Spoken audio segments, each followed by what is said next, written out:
As jy die woordjie versoeking hoor, dan hoor jy, dit is die geleentheid om die verkeerde ding te doen. Maar versoeking is eintlik die geleentheid om die regte ding te doen. Hy kyk waar hy nie moes kyk nie. Hy neem wat nie aan hom behoort het nie, en wanneer die gevolge hom inhaal, probeer hy op die einde van die dag daardie sonde wegsteek. En iewes skielik is daar hierdie profetiese konfrontasie. Sonde se gevolg is dat jy altyd meer verloor as wat jy wen. Die genade van God konfronteer jou en my elke dag, omdat God vir jou meer en beter in gedagte het. God se konfrontasie oor jou lewe is nooit om jou te breek nie. God se konfrontasie is daar om jou te red. Want sonde is ietsie wat ons akkommodeer in ons lewe, waar ons sê, daar is iets in my lewe wat belangriker is as die Here Jesus Christus. God kan nie vir jou geluk en vrede buite homself gee nie, want daar bestaan nie so iets nie.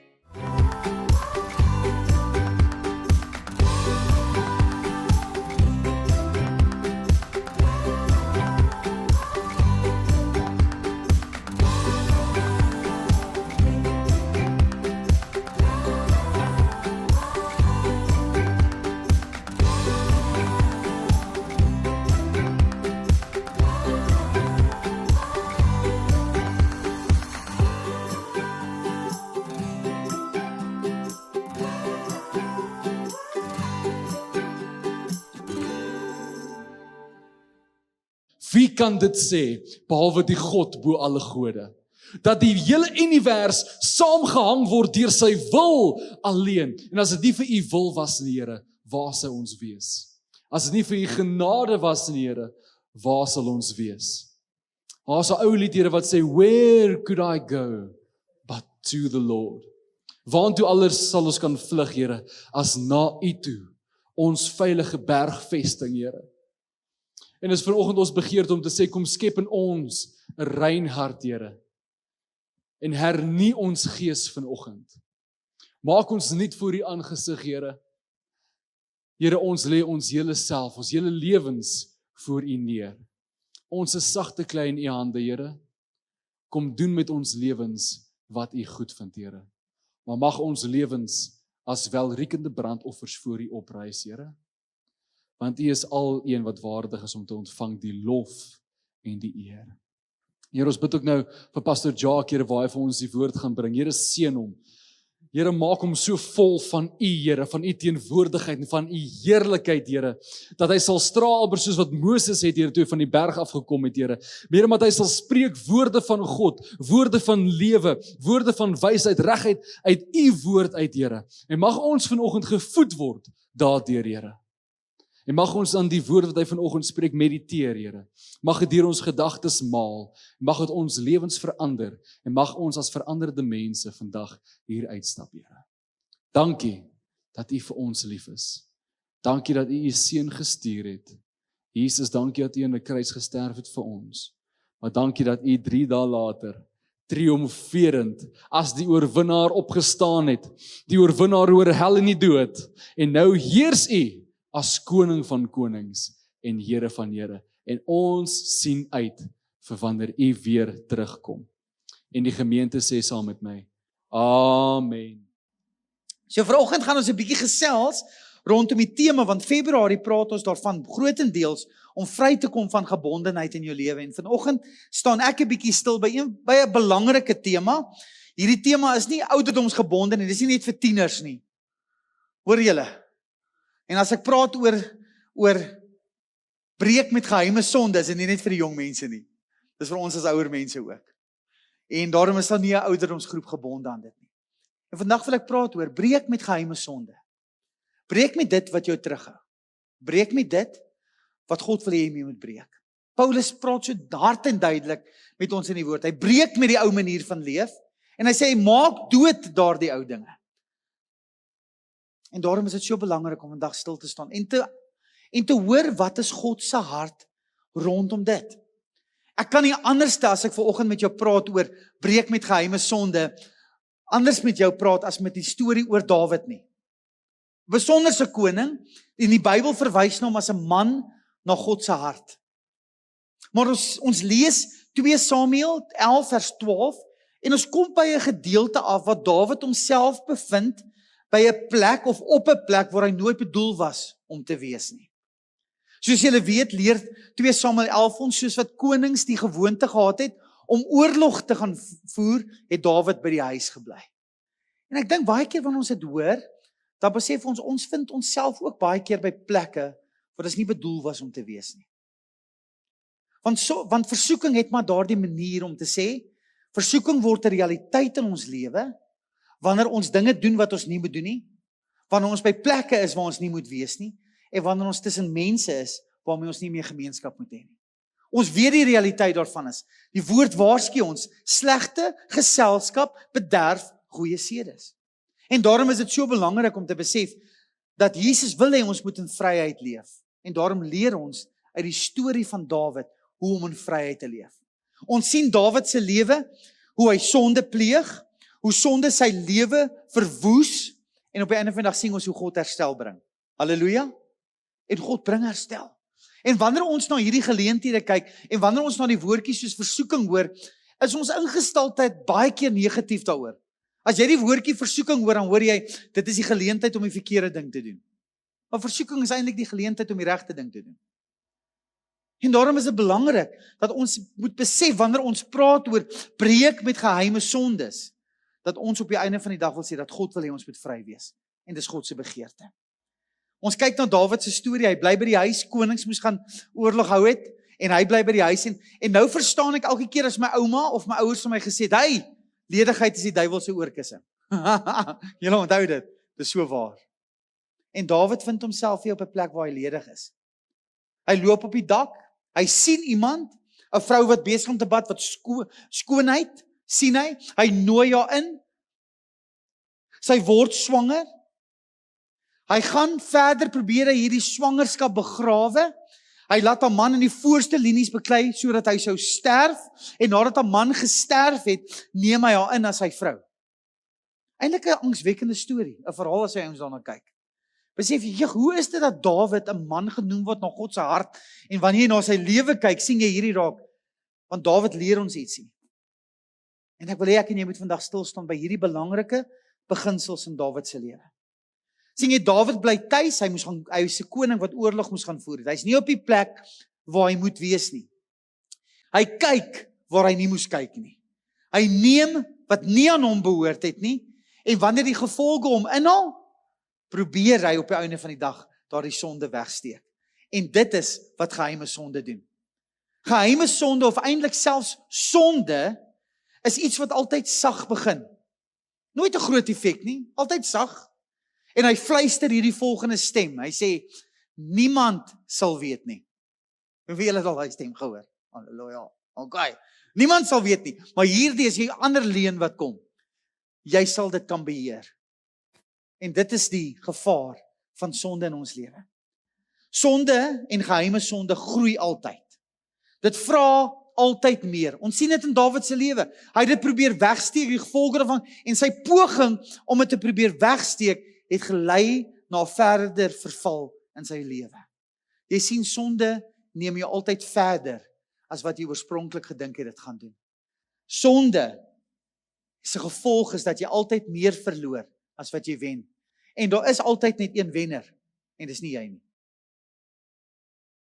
En daarom is dit belangrik dat ons met hierdie dinge gekonfronteer word in ons lewe, want die Here wil hê ons moet in vryheid leef.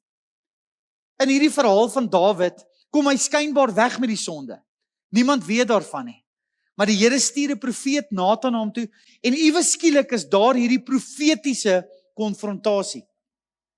Nathan wat vir hom 'n storie vertel oor 'n ryk man en 'n arme man, en hierdie ryk man wat hierdie arme man regtig waar uitbuit, en Dawid word kwaad oor hierdie storie wat Nathan hom vertel, en Nathan die profeet tree terug en sê, Dawid, jy is daardie man. En iewes skielik word Dawid gekonfronteer, en ek wil vandag vir julle sê, wanneer ons praat oor profetiese konfrontasie, is dit iets wat elke Sondag in die kerk gebeur. Dit is iets wat elke keer gebeur wanneer jy die woord van God vat en jy lees dit. Maar daar's daar 2 belangrike dinge wat ons moet besef en moet onderskei. Profetiese konfrontasie is nooit oordeel nie. Ergens in die kerk het dit gebeur dat wanneer ons mekaar wil aanspreek en wanneer ons in liefde mekaar wil reghelp, dan neem ons dit baie keer as 'n persoonlike aanval, en die woorde wat uit ons mond uitkom moet my nie oordeel nie, jy ken nie my lewe nie. Klink dit nie bekend nie. Maar profetiese konfrontasie is nie oordeel nie. Profetiese konfrontasie is waarheid. As jy profetiese konfrontasie of enige konfrontasie van 'n broer wat in liefde jou probeer reghelp sien as oordeel, dan gebeur 'n volgende ding. Dan kan dit maklik om oordeel te ignoreer. Is maklik. Is maklik om dit te regverdig as dit oordeel is. Maar wanneer dit waarheid is, kan jy dit nie ignoreer nie. Wanneer dit waarheid is, kan jy jouself regverdig nie. Want waarheid doen ietsie. Dit breek my en jou hart oop. En dit is wat met Dawid gebeur het.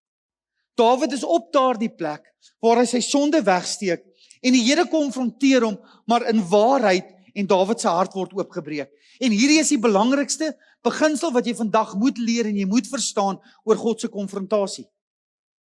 Die genade van God konfronteer jou en my elke dag, omdat God vir jou meer en beter in gedagte het. En wanneer die waarheid jou en my konfronteer, moet ons besef, dit was nie daarom Dawid te breek nie.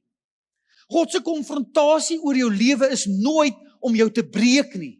Dawid se hart het wel oopgebreek, maar dit is nooit daarom jou lewe te breek nie. Dit is nooit daarom jou te vernietig nie. God se konfrontasie is daarom jou te red. God se konfrontasie is nooit daarom jou te verneder nie. God se konfrontasie is altyd daarom jou te herstel. En God se konfrontasie is nooit daar dat jy voel jy word verwerp nie. God se konfrontasie is altyd daar om jou terug te roep na soveel beter. Is dit nie goeie nuus nie? Ek wil sê, is dit nie goeie nuus nie? Is dit nie die evangelie nie? God wat jou en my terugroep na iets beters. Is dit nie die taal van die profete van ouds nie? Wat gereeld by die volk kom stil staan en sê, hoekom drink julle by putte wat nie julle dors les nie? Hoekom eet julle brood wat julle nie versadig nie? En dis wat sonde doen. Die skynbare belofte van vervulling, maar ek en jy word nooit versadig nie. En dan kom Jesus, wanneer hy by die tempel staan en dan sê hy, ek is die brood van die lewe. Wie van my eet sal nooit weer honger nie. Hy sê ek is ware lewe en ek is die ware strome van lewende waters. Ek is die lewende water. En wie van my drink sal nooit weer dors nie. Vandag is dit my en jou realiteit. Jy kan kies waar jy wil drink. Die een het 'n resultaat en die ander een ook. Die ander een beloof vryheid, maar veroorsaak gebondenheid. Die ander een beloof vryheid en gee lewe. Want is dit tog nie wat die woord ons leer? Hy wat op die akker van die sondige natuur saai, sal die dood oes. Maar jy wat op die akker van die gees saai, sal die lewe oes. En God se woord konfronteer ons altyd om beter te wees. En daarom wil ek jou vandag vra, mag jou hart regtig oop wees vir die konfrontasie van waarheid in jou en my lewe. Waar ek en jy 'n bietjie introspeksie doen en onsself afvra, waarmee is jy besig? Is dit God se plan? Is dit God se wil? Want op die einde van die dag wil genade jou beter maak. En ons almal sê halleluja op dit. Sien iets hier gebeur met Dawid. Dawid kom op daardie plek waar hy besef, ek sien God se hart in die situasie raak. En hy spreek hierdie woorde uit, teen U alleen het ek gesondig. Jy weet, baie keer wanneer ons sonde doen in ons lewe, en wanneer ons vasgevang word in die greep van sonde, dan dink ons, dit is hierdie persoonlike oorwinning wat die vyand oor my kry. Ons bid eenvoudige gebede soos, Here, ek sal dit nooit weer doen nie. Met die gedagte dat ek en jy dit kan oorwin. En môre vind jy jouself maar weer met dieselfde ding. Wie van julle het al daai gebed gebid? Jy gaan nooit weer doen nie, môre as jy weet wel. Dan sit maar net hierdie patroon wat ons volg. Maar wanneer ons besef wat Dawid ons hier wil leer is, hy sê, Here, ek het teenoor U aanleenlik gesondig en U alleen. Dan besef hy sonde is iets wat ons verkeerd doen teenoor 'n heilige God. Dis nie 'n persoonlike oorwinning wat die vyand oor my het nie. Iewes skielik beweeg ek weg van menslike pogings om hierdie ding te wen. En iewes skielik wanneer ek besef dis iets teenoor 'n heilige God, wend ek my nie na my eie poging nie, ek wend my na die kruis toe. Ek val voor dit neer. Ek sê, Here, vergewe my en deur sy reddende werk herstel hy my. Hy gee vir my 'n nuwe hart en kans vir 'n nuwe begin. Dit is wat Jesus kom doen. En dit is wat Dawid ons hier wil leer. En mag ek en jy hierdie eerlike gebed ook bid. En mag ons dit besef, dit is iets wat jy verkeerd doen teenoor Heilige God. Baie mense sal sonde vertaal en sê, dit is om die doel te mis. En jou en my doel is om hom te verheerlik. Op die einde van die dag is dit wat sonde by ons kom steel. Die geleentheid om God te verheerlik. Dawid haal die masker af. Dawid hou op om homself te probeer regverdig. Hy hou op om kompromie te maak. En hy's eerlik met homself. Sien jy ware konfrontasie, besef jy eintlik wie jy is. As waarheid jou konfronteer, besef jy ek is klein in die teenwoordigheid van die Here. Want Dawid het gedink hy's groot. Maar die Here het hom weer klein gemaak. Hoekom? Want wanneer ek en jy klein is daar die geestelike besef in ons hart, waar ons weer op 'n plek kom, waar ons God weer groot vind. Waar ons God weer op 'n plek sit van waardigheid, en waar ons lewe na hom toe gerig is. Waar ons weghardloop van sonde, en die sogenaamde leuen van vervulling, en sê, Here, U is my alles, en U is die begeerte van my hart, en die begeerte van my lewe. Ek wil jou vandag vra, is Jesus nog steeds die liefling van jou siel? Is hy nog steeds die begeerte en die koning van jou hart? Of drink ek en jy by verkeerde putte? Eet ons verkeerde brood? En glo ons sal versadig word deur die leuen van die vyand. Die Here wil jou herstel. Hy wil jou herskep. Hy wil jou nuut maak. Kom ek gesels gou 'n bietjie met jou oor die effek van sonde in jou lewe. Want sonde is nie net hierdie klein dingetjie nie. Sonde het 'n vernietigende aard.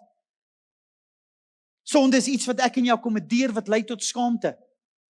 Wie van julle het al so ver geval dat jy op 'n vandag sukkel om te bid? Jy sê ek gaan maar vanaand bid onder 'n skuilnaam. Wie van julle was al daar? Ja, Here, ek is Jacques, maar noem my vanaand Dawid. Ja. Skuilnaam, skaamte oor die dinge wat ons doen. Dit neem jou vrymoedigheid weg. Selfs in kerk sukkel jy om jou hande op te hef, want jy weet wie jy is. Jy weet aanbidding is hierdie spieël waarna jy kyk, en jou hande is laag en jou hart is laag, maar die Here wil jou vrymaak vandag van hierdie gebondenheid. Hy wil jou vrymaak van hierdie skaamte, hy wil jou vrymaak van hierdie oordeel. Want sonde bring ook selfregverdiging. Ek het 'n jong vriend gehad in 'n vorige gemeente. Sy naam was Andries gewees. En Andries was hierdie motorwerktuigkundige, maar Andries het 'n groot uitdaging gehad met drank.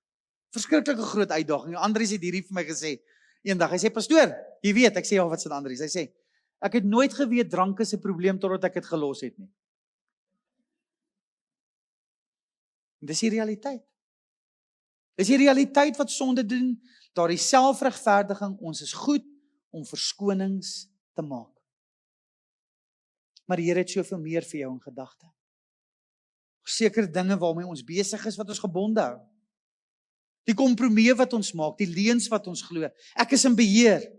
Want dan kom 2 Timoteus 2 vers 22 en sê, vlug van die begeerlikhede van die vlees. Onthou jy Josef se storie, toe Potifar se vrou hom in 'n hoekie vasdruk en sy hom hierdie uitnodiging gee om sê, kom lê by my. Wat het Josef gedoen? By haar gaan lê of wat het hy gedoen? Hy het gehardloop. Jong manne, ek wil vandag met jou praat by die eerste teken van moeilikheid, hardloop. Hardloop. Nee, ek sal hierdie ding kan doen. Vlug van die begeerlikhede van die vlees. Vlug. Hoor mooi, vlug van die begeerlikhede van die vlees. Vlug daarvan. Moenie kompromie bring, doen nie. Sien wat ons speel hierdie speletjie. En op die einde van die dag is die speletjie wat ons met sonde speel, het 'n ongelooflike slegte effek op ons verhouding met die Here. Want onthou jou redding is nie net 'n stand wat jy sê, ek is nou gered en kind van God nie. Redding is 'n verhouding met die Here Jesus Christus. Dit praat van gemeenskap. En dis wat sonde kom doen, dit verbreek die gemeenskap. God verlaat jou nie, maar jy verlaat hom, sy sorg en sy hart. Jy raak besig met goed wat die Vader se hart bedroef. Jy raak minder ingestel op sy stem, want sonde praat al hoe harder. Jy hardop agter daardie vlees en agter daardie gees, agter daardie begeertes aan, en God se plan en sy wil vir jou lewe, raak 'n kleiner realiteit, want die vlees praat harder. Onthou wat Paulus sê, daar's hierdie konstante stryd wat jy het, tussen die vlees en die gees. Hy sê, kom dan onder die heerskappy van God, en sê vir die duiwel, weerstaan jou, en hy sal van jou al wegvlug, maar met sonde beweeg ek onder God se heerskappy uit. onder sy sorg uit. Ek kom op 'n plek waar ek sê, ek verlustig my eerder in iets anders. Die ouer generasie het gesê, sonde is niks anders as afgodsdiens nie. Want sonde is ietsie wat ons akkommodeer in ons lewe, waar ons sê, daar is iets in my lewe wat belangriker is as die Here Jesus Christus. Daar's iets wat belangriker is. Hoor Jesus se woorde wanneer hy praat oor geld en mammon en oor God. Hy sê, jy kan nie al twee lief hê nie. 'n verdeelde hart is 'n gevaarlike hart. Want jy sal die een lief hê en jy sal die een haat. Ek wil jou vandag sê, die Here roep jou dat jy 'n onverdeelde hart op hom sal hê. Dat jy uitverkoop sal wees vir sy plan en sy wil vir jou lewe. En dis Psalm 51 wat Dawid vanaf vers 11 skryf en ek wil hê jy moet saam met my lees. Hy sê, verberg u aangesig vir my sondes. Dawid het hierdie skaamte. Here, kyk wat het ek gedoen? Hy sê, en delg al my oortredinge, ongeregtighede. Skep vir my 'n rein hart. Want dis op die einde van die dag die krisis. Daarom het die Spreuke skrywer het gesê, bewaar jou hart van 'n bepaalde koers van jou lewe. Dawid weet, hy het iets toegelaat in sy midde, in sy hart. Hy sê, skep in my 'n rein hart, o God, en gee opnuut in die binneste van my 'n vaste gees.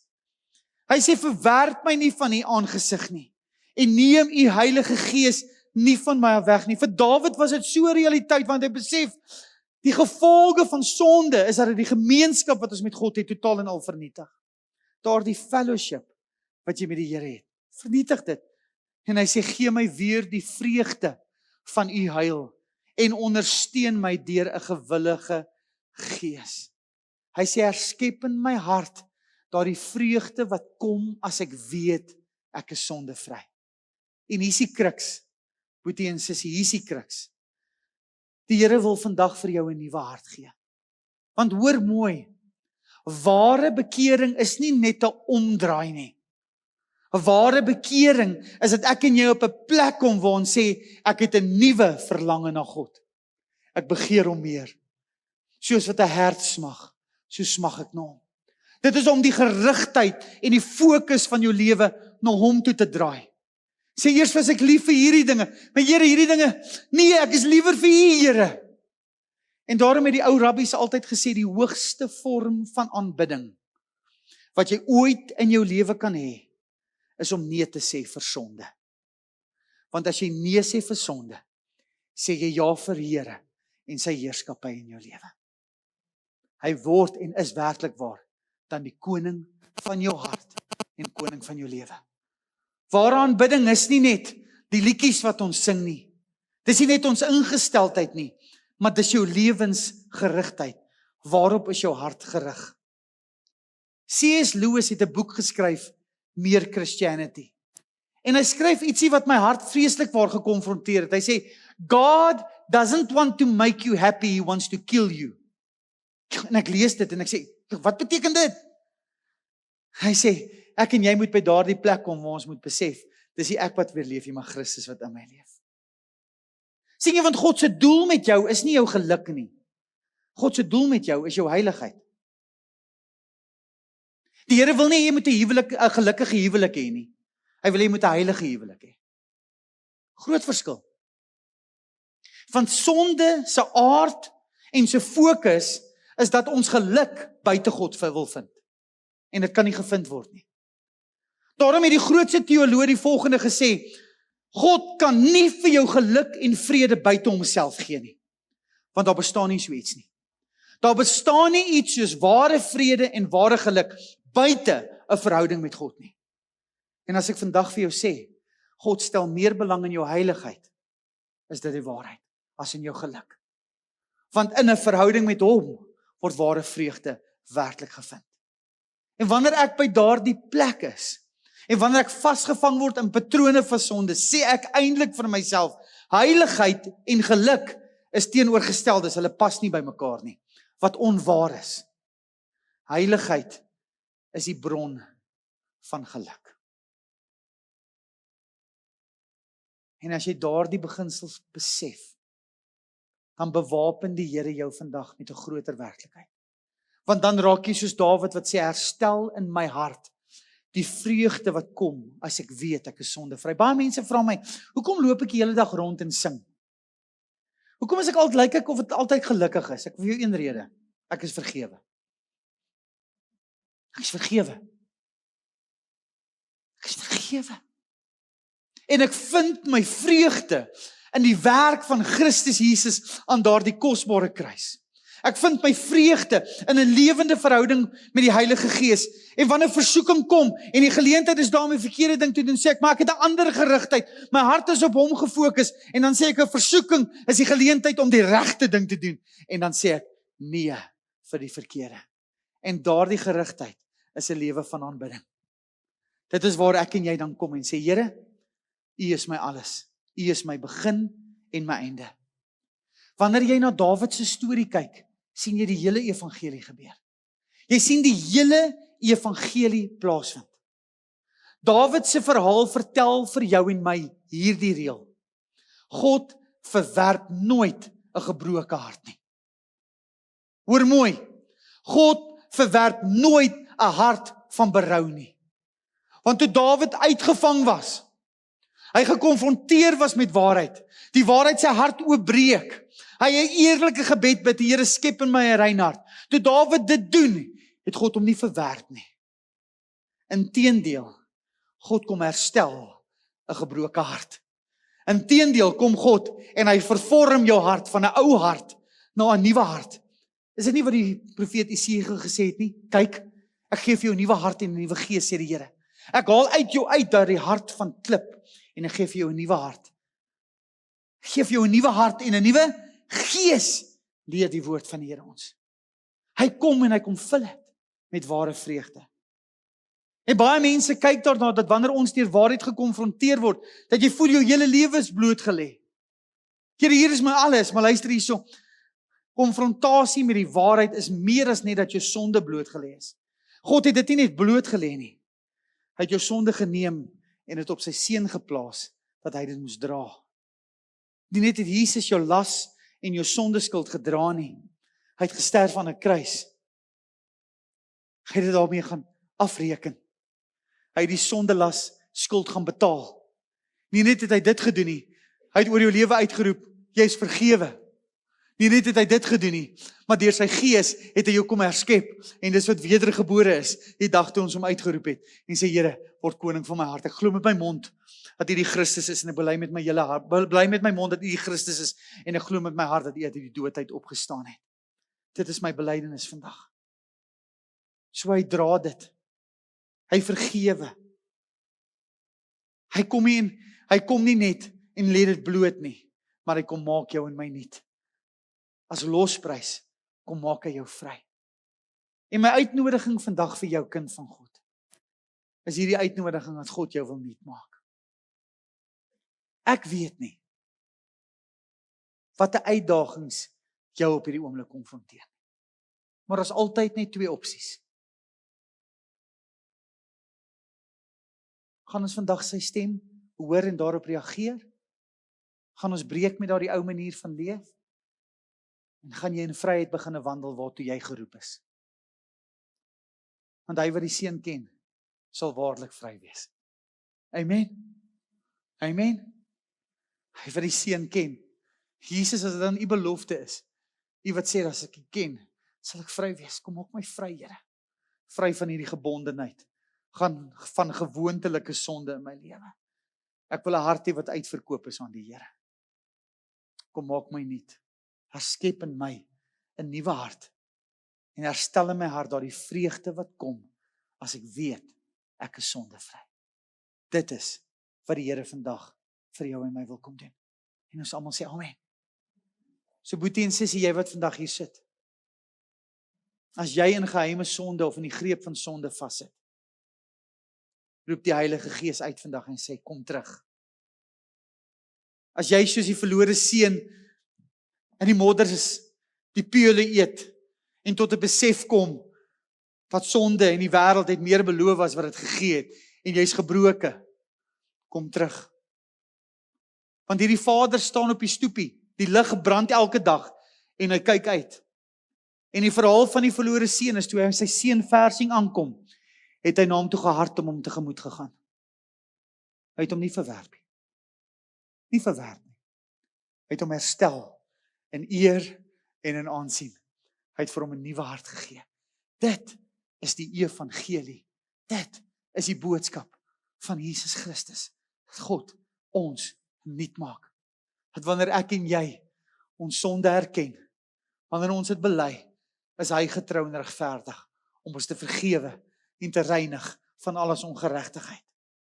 En wanneer die waarheid jou vandag konfronteer oor waar jy is, en jy weet jy's besig om 'n speletjie te speel waarvan jy verloor, en jy wil so lank al breek, maar jy kan nie, sê hy, kom na my toe, as jy moeg en oorlaai is, en ek wil vir jou ware rus gee. Hy sê, kom na my toe, want ek wil vir jou 'n nuwe hart gee. Hy sê, kom, want ek wil jou herstel, sê die Here. En ons almal sê, amen en amen. Mag jy vandag die Vader se liefdeshart na jou toe uitgereik ervaar en sien en beleef.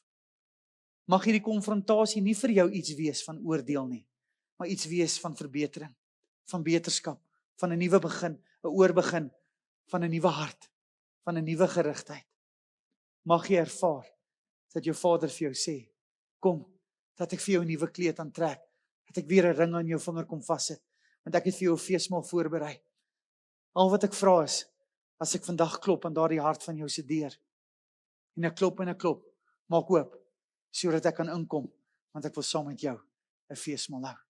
En ons almal sê, amen en amen.